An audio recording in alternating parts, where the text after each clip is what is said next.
Perdoni, vostè sap, doncs, quina és la responsabilitat d'un ministre de l'Interior? Perquè si no és exercir el control i la vigilància dels cossos i forces de seguretat de l'Estat, ja m'explicarà què està fent vostè. El paper de la policia en un estat de dret és absolutament rellevant a l'hora de preservar els drets fonamentals i de garantir els drets humans de tots els ciutadans d'un país. I també de garantir l'estat de dret. És la seva obligació de que compleixin la llei i sense infringir mai cap dret fonamental a cap ciutadà d'aquest estat. És la seva obligació.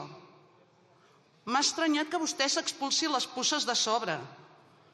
Jo els recomano molt que es mirin un documental català que va sortir al 30 minuts de La Directa, que es diu Infiltrats.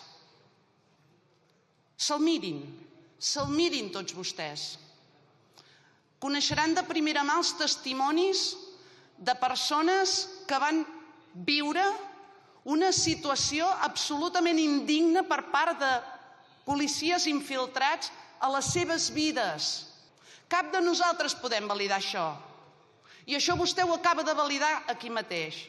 Això que acaba de fer vostè ara és una vergonya. I el mínim que podria fer, i li he repetit, ja és la tercera vegada que l'he dit, és demanar perdó en nom de la policia que vostè representa i ha de controlar i ha de vigilar a totes aquestes persones que se li han conculcat els seus drets fonamentals més bàsics en nom de vés a saber què.